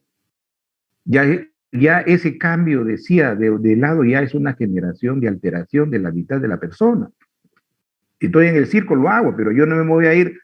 Estoy ahorita acá viviendo en Tarapoto y por otro cambio me voy a ir a Lima, después me paso a Puno, después me paso a Cusco. No tengo la suficiente economía para poder haciendo estos cambios. Entonces, ¿qué hago? ¿Me tengo que quedar ahí? Pues no puedo. En algunos casos podrán, otros no. La mayoría no puede. Entonces, va a quedar sufriendo todos los estragos de todos estos efectos que se están produciendo por estos agujeros que se llama en la capa de ozono.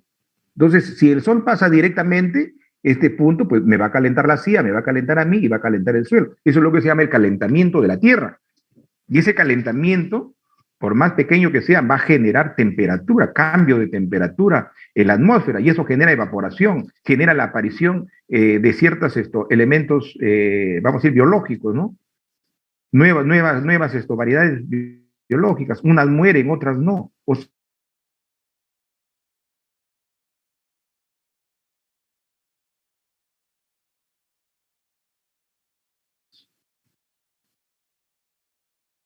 Bien, pero como nosotros estamos estudiando para el aspecto hidrológico, vamos avanzando con esto.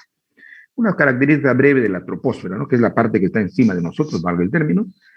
La troposfera se extiende de la superficie hasta unos 10 kilómetros de altitud. Claro, es achatada en los polos, ¿no? Y mayor en el Ecuador, eso ya lo sabemos por geografía de secundaria. ¿Qué contiene la atmósfera? La atmósfera contiene aproximadamente el 75% de la masa de gases totales que componen la atmósfera. Aquí están casi todos los gases, todos los elementos. Esta capa, o sea, en esta capa, que es la troposfera, la temperatura disminuye con la altitud. Fíjense, nosotros estamos en Tarapoto a 36 grados de temperatura. Nos vamos a Lamas, que aquí está cerquita, está más alto y la temperatura está en 30 grados. Hemos bajado 6 grados. Nos vamos a Puno, estamos bajo cero. Está mucho más alto. Pero sin embargo, si nos salimos de la troposfera, nos vamos a la mesósfera, ahí es a la inversa. Ahí a medida que aumenta la altitud, aumenta la temperatura, se acerca más al sol. Uno cada vez que se acerca al fuego, se siente más calor, ¿no? Hay un momento que, por ejemplo, se está quemando algo, tú te acercas al fuego, a más cerca, más cercano al fuego, tiene más calor. Pero sin embargo, acá es diferente, ¿no? En la troposfera es a la inversa. Por eso se dice que la temperatura es inversamente proporcional a la altitud. A mayor altitud, menor temperatura, y a la inversa, menor altitud, mayor temperatura. Ahora, ¿qué dicen los estudiosos? Por cada 100 metros de ascenso, ¿no? Por cada 10 metros de altitud que uno sube, la temperatura, dice, disminuye 0,64 grados centígrados. Si nosotros subimos de 300 a 600 metros, a 900 que está en Lama, estamos más o menos 600 metros, ¿no? Entonces estamos hablando más o menos de 4 grados. Entonces es importante todos estos aspectos. Bien, ahora hay otro factor importantísimo que es la radiación solar, que es la fuente de energía que mueve todo lo natural sobre la Tierra. La radiación es un fenómeno, ¿no?, que mediante el desplazamiento de ondas, ojo, permite la transferencia de energía del Sol a la superficie de la Tierra. Son ondas que viajan, ¿no?, a través del espacio y que son los que realmente traen la sensación de calor o la sensación de frío sobre la superficie. Entonces, la cantidad que llega a la Tierra, ¿no?, de esta energía está condicionada a los movimientos que realiza, tanto de rotación, ¿no?, sobre su propio eje, y el de traslación alrededor del Sol, porque son los movimientos que tiene la Tierra, eso ya lo conocemos. Entonces, de acuerdo a ello, está también el valor determinado en función, perdón, el valor de radiación está en función a este tipo de los movimientos que tiene la Tierra, ¿no? Ahora, la radiación llega en forma desigual a distintas zonas de la Tierra, provocando diferencias de temperatura entre las distintas zonas y diferentes climas. Claro, mire, usted imagínense una pelotita que tenga sobre su escritorio en estos momentos. Arriba tienen un foco de luz, ¿no? El foco que está arriba en el techo está enviando luz, rayos. Entonces ustedes ven que la parte superior de la pelotita tiene menor distancia del foco ahí, y la parte inferior tiene mayor distancia. Entonces, ¿dónde va a haber mayor temperatura? Ahí, si lo bajamos verticalmente. Pero si lo bajamos tangencialmente, también el punto tangencial, esa distancia del foco tangencialmente a la pelotita, es mayor que la altura vertical. Entonces, por diferencia de distancias, condiciona la temperatura. Es por eso que a medida que avanzamos de la línea ecuatorial al norte o al sur, la temperatura va descendiendo. Estamos en Lima, la temperatura es 28 grados centígrados. Ustedes van avanzando hacia el sur, llegan a Santiago y la temperatura está en 18 grados, 16 grados. Y si siguen avanzando, van a llegar al polo sur. Y se van a encontrar con la Antártida. El frío es exceso. Entonces, fíjense todas estas condiciones, que por cierto son importantes dentro de la hidrología, porque esta temperatura tienen directamente el impacto sobre el agua. Entonces, la Tierra recibe la luz y el calor solar, pero también irradia, dice, hacia el espacio una cantidad de calor igual a la recibida. A ver, entiendan aquí, por favor.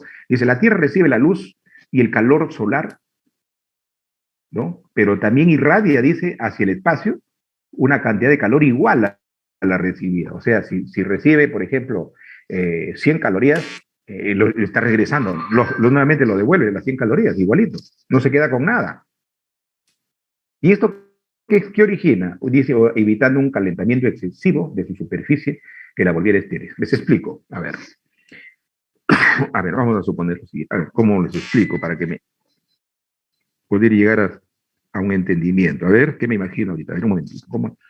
Decimos que el calor que llega es el calor que sale. A ver, ya, vamos bien, ya más o menos. A ver, fíjense, nosotros en un día soleado, la Tierra se calienta, todo se calienta, la superficie de la Tierra, se calienta la puerta si es metálica, se calienta la pared si es de ladrillo, cualquier cosa, se calienta la Tierra. ¿No es cierto? Ya. Eso es en el día astronómico, está mientras brilla el sol. Llega la noche, ya no hay sol. Entonces, todo eso que está caliente, durante las 12 horas de noche, obviamente se enfría porque no hay sol, se comienza a enfriar. Aparece el sol al siguiente día, se vuelve a calentar. Llega la noche, se vuelve a enfriar. Eso es lógico, ¿no es cierto? Es así. Si ustedes van a un dormitorio que está directamente al impacto de la pared en el sol, en el día, llegan a las 8, 9, 10 de la noche.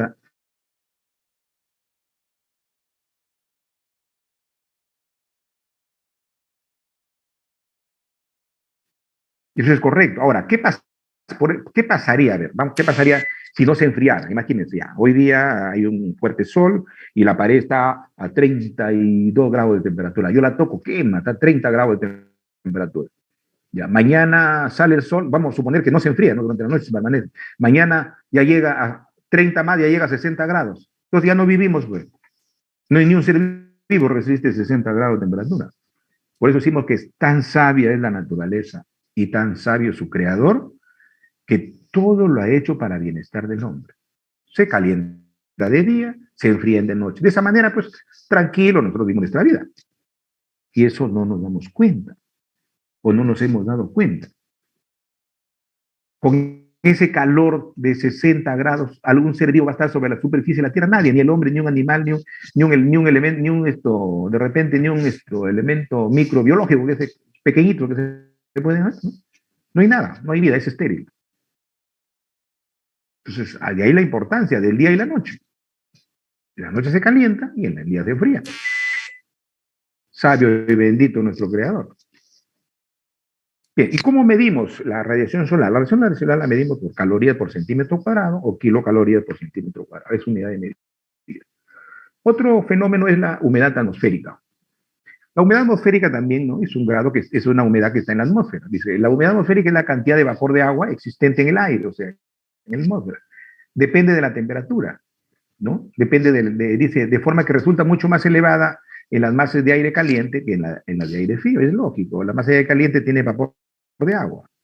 La masa de aire frío está a punto de condensar, que se genera la temperatura. Y la humedad atmosférica condiciona, fíjense, condiciona este grado de humedad en la atmósfera, condiciona la caída o no caída de la lluvia. Es importante.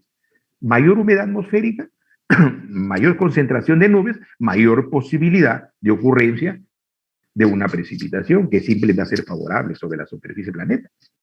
No olvidemos que la lluvia es la que refresca, la que es encargada de reponer el agua fresca sobre la superficie de la Tierra, tema tratado en la primera clase. Las unidades de medida de la atmósfera son tres. Puede expresarse como humedad absoluta, gramos de agua por cada metro cúbico. Puede expresarse como humedad específica, gramos de agua por cada kilogramo de aire húmedo. Humedad relativa en porcentaje. En un metro cúbico, ¿qué porcentaje es agua y qué porcentaje es agua y qué porcentaje es el metro cúbico restante? O sea, la concentración de agua por unidad de medida, que puede ser volumen o puede ser el peso. Volumen, metro cúbico, peso, kilogramo, o también en porcentaje. Nosotros en hidrología utilizamos la humedad relativa del aire, en porcentaje, como lo vamos a ver más adelante. Otro de los factores importantísimos es el viento, su velocidad y su dirección. Fíjense, el viento, su velocidad y su dirección. El aire se mueve de áreas de alta presión o calientes hacia áreas de baja presión o zonas frías. El viento es el aire en movimiento y se genera por diferencias de temperatura que existen en la Tierra, ¿no? Hay vientos fuertes, hay vientos débiles. Hay vientos que soplan en una dirección en primavera y en verano hay otra dirección del viento. Así también la lluvia en una estación del año entra por tu ventana y en otros casos no entra, cae lateralmente a la pared. Todo cambia. Pero el viento juega un papel importantísimo. Hemos dicho, el viento viene y mueve las nubes. La traslada del sitio donde se evapora, donde se ha evaporado, donde se ha conformado, donde se ha originado, que es vapor de aire caliente, la lleva a las partes frías y ahí se condensa y cae la precipitación. La dirección del viento es importante, porque hay lluvias cuyas masas, hay nubes que se generan en una cuenca y por el viento, por su velocidad y su dirección, se van a transformar en lluvia en otra cuenca.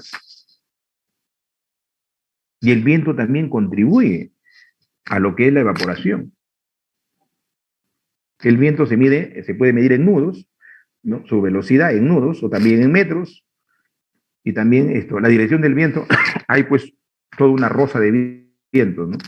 El viento tiene sentido norte, sentido sur, sentido oeste, tiene sentido noroeste, tiene sentido este, sureste, suroeste, en fin, todo, ¿no? Y todas las combinaciones.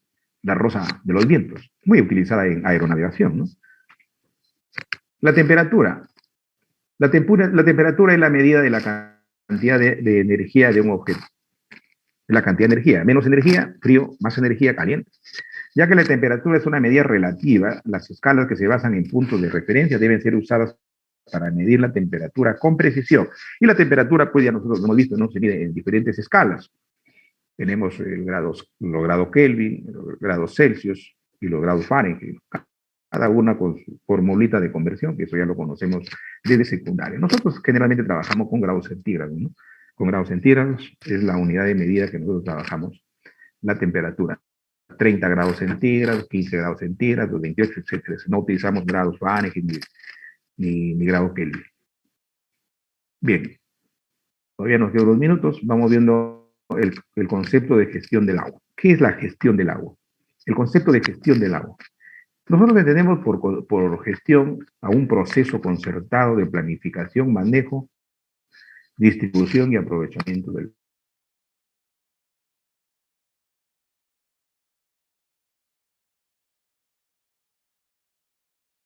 Uno, primeramente tiene que ser dialogante, tiene que ser esto, como se dice, bastante metido en las cosas para expresar, para dar a conocer los problemas que afronta su comunidad.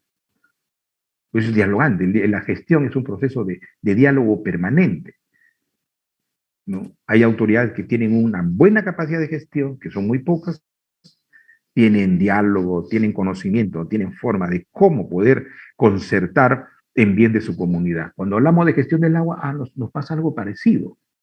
Es un proceso concertado de diálogo, de conversación, de toma y dame, de beneficio, ¿no? De conservación de recursos. Todo gira en función al agua. Todo en función al agua. ¿Y cuál es el objetivo de la gestión? Alcanzar un uso eficiente del agua, que haya agua para todos, que se convierta el agua en un derecho de todo ser vivo, no solamente del ser humano, sino también hasta de una planta, de un animalito, cualquiera, sea que está formando la fauna natural, o la fauna silvestre, o la fauna doméstica. Nosotros tenemos una ave, tenemos un ganado, etcétera. Todos debemos tener derecho al agua, todos somos seres vivos. Entonces, ahí apunta la gestión. Un proceso concertado, planificar el uso, hacer un buen manejo del agua, hacer una buena distribución, aprovechar bien el agua, no desperdiciar el agua. Y todo eso está escrito en la Ley General de Recursos Hídricos que tenemos en el Perú, la Ley 29338, ¿no? Que hace poco fue el Día del Agua, ¿no? El mes de marzo. Entonces, la gestión del agua comprende aspectos también políticos, porque ahí están las leyes, y técnicos, las recomendaciones que damos nosotros los ingenieros. No es posible realizar una buena gestión si existe inestabilidad política, como la que estamos viviendo actualmente, ¿no? Ahí tenemos nosotros un montón, una serie de conflictos por el uso del agua. Unos están activos, otros están a punto de activarse, otros están pasivos, esperando en cualquier momento, como se dice, revientan. Perú tiene un gran problema social, lo estamos viendo en estos días, ¿no? Entonces, si no hay estabilidad política, ni económica, ni social, no puede haber gestión del agua. Porque la gestión del agua necesita tranquilidad, participación, de poner intereses personales y poner en la mesa los intereses comunes, los intereses de la sociedad, los intereses de la comunidad, pensar en todos. Y si nosotros vemos desde ese punto de vista, podemos clasificar la gestión en 2 tipos de gestión: la gestión multisectorial y la gestión sectorial. ¿Qué es un sector? Hablando de la sociedad peruana. Para el caso del agua, un sector vendría a ser los que consumen agua, por ejemplo, para consumo humano. Sector poblacional, otros para agricultura. Bueno, en este caso el sector, si es para consumo humano, lo está viendo el Ministerio de Vivienda. Si es para consumo agrario, lo está viendo el Ministerio de Agricultura y Riego. Si es para uso de generación de minas, lo está viendo el Ministerio de Energía y Minas. Entonces, ese es un sector público. Entonces, cuando decimos que la gestión es sectorial, se refiere al uso del agua para un sector. Y cuando decimos que la gestión es multisectorial, todos estos sectores se juntan, ¿no? Por ejemplo, hay 8 sectores, A, B, C, D y E. Cada uno defiende agua para agricultura, cada uno defiende el agua para uso profesional, cada uno defiende panadería, etc. Pero cuando se dice que la gestión multisectorial, todos los 8 se juntan frente a una mesa y se discuten los problemas que hay, porque en una cuenca se usa agua para diferentes, para diferentes usos. Entonces, si el agua es escasa, juntémonos todos, se juntan todos, ponen sobre la mesa los problemas, analizan estos problemas y hacen propuestas de soluciones de manera conjunta. A eso se llama gestión multisectorial, porque hay muchos sectores, ¿no?, que usan el agua, que están sentados frente a la mesa. Pero cuando se trata de gestión sectorial, por decir agricultura, se sientan todos los presidentes de la Junta de Usuarios del Perú, la Junta Nacional de Usuarios, los distritos de riego del Perú, se sientan ahí, son 23, 24 o 48, creo, no me acuerdo, todos se sientan en una mesa y tratan y discuten los problemas del agua, pero relacionados con el uso agrario para riego.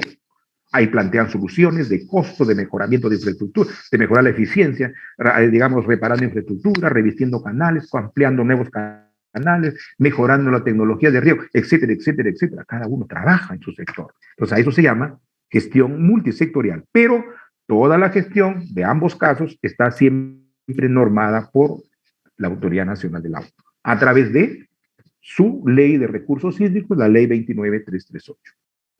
Muy bien, ya les indicamos qué cosa es la sectorial.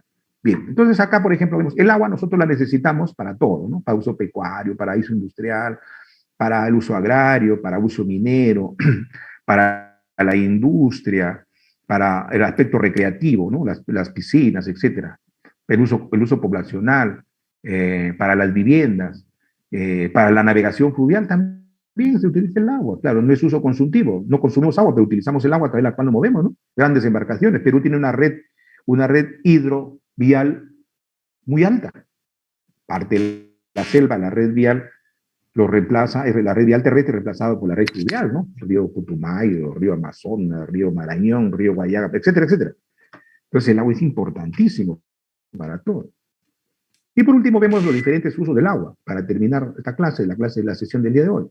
El agua lo utilizamos para uso doméstico, bueno, lo que consumimos, pues, ¿no? Agua para consumo humano, para la alimentación, la limpieza de nuestras viviendas, el lavado de la ropa, la higiene y el aseo personal, uso doméstico. Luego tenemos uso público, parques y jardines, para regar los parques y jardines, ¿no? También hay consumo de uso de agua. Luego tenemos el uso en la agricultura, en la ganadería, en la agricultura con sus diferentes manifestaciones o expresiones del riego, riego por gravedad, ¿no? Riego por bombeo, riego tecnificado, riego por goteo, riego por aspersión, etcétera, ¿no? Acá tenemos, por ejemplo, riego por goteo, entonces riego por aspersión, uso del agua. En la ganadería, utilizamos en la ganadería, ¿no? Para el ganado, los abrevaderos que tienen los ganados. En la producción, en la piscigranja, la producción, por ejemplo, de peces, también se consume el agua. Por eso lo juntamos, uso en agricultura y ganadería. Ambos. Todo es agua. En la industria, ¿no?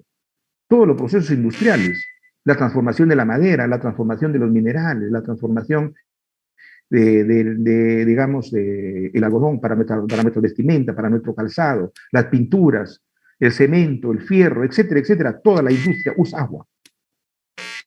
La curtiembre, las heladerías, los restaurantes, todo, todo. No hay una actividad del hombre que yo conozco hasta ahora que no utilice el agua. Otra, bueno, también la generación de energía, ¿no? Por ejemplo, esta es energía térmica, ¿no? Con motores térmicos, con uso de petróleo, con uso de motores a combustión, generan energía, ¿no? Y todas estas aguas generalmente deben ir, pues, esas aguas servidas deben ir a unos centros de recolección o de tratamiento o término final, ¿no? El cuerpo receptor de aguas residuales debe tener todas las protecciones para que estas aguas no se infiltren y también contaminen las aguas subterráneas que son una gran esperanza del mundo para poder utilizarlas en un futuro, ¿no? Lo que no debe suceder, imagínense, la quema de árboles, de los bosques, etc. Y para la generación de energía eléctrica, pues ni modo, la hidroenergía. A través de las grandes centrales hidroeléctricas. Aquí es donde tenemos que propender. Aquí San Martín nos espera a ustedes un reto también en infraestructura hidráulica para generación de energía. El río Guayaga, todos los ríos de nuestra región, los ríos importantes como el Mayo, el río Guayaga, el río Zapozoa, el río Sisa, todos los ríos tienen un alto potencial de uso para generación de energía eléctrica, o sea, hidroenergía. No solamente Gera, ¿no? Gera ha sido inmediato, hay muchos. Y ahí seguramente que en algún momento van a intervenir ustedes. Y el agua para vías de comunicación, como lo decía, ¿no? Las grandes embarcaciones que se producen, más que todo en la, ¿cómo se llama? La red hidrovial que le llaman en la zona de selva y ceja de selva, ¿no? Para uso recreacional también necesitamos agua, pues para la piscina, si no, ¿de dónde? ¿De dónde vamos a sacar el agua? El agua es importantísimo. Ahora, si nosotros relacionamos todos los usos principales que tiene el agua en el Perú, podemos ver este cuadrito, que no ha variado mucho, no ha variado mucho en los últimos años, ¿no? Por ejemplo, el uso doméstico utiliza el 12% de todo el agua que se consume en el Perú. Para la industria va el 9%. Aquí está la industria, aquí está la minería, ¿no? Y la agricultura utiliza el 79%, ¿no? Es el porcentaje más alto. Por eso les decía, el agua en el uso agrario se pierde. Entonces, ¿qué nos queda aquí? Optimizar, mejorar el riego, nuevas tecnologías, capacitar al usuario, mejorar la oferta de agua a través de generación de nuevos proyectos de irrigación, de aprovechamiento de agua, etcétera, etcétera. Si ustedes ven, la industria mueve el 9%. Dentro de esta industria está el porcentaje de minería. Entonces, ¿por qué decimos por qué nos quejamos tanto de la minería? Si utiliza un pequeño porcentaje, mínimo, 2% me parece que es del consumo.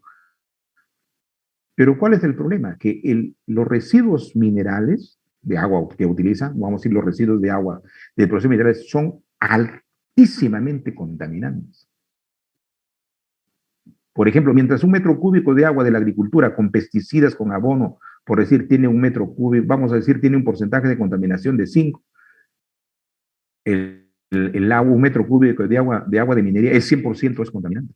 Y con materiales sumamente pesados que no puede ser, digamos, asimilado por el cuerpo humano.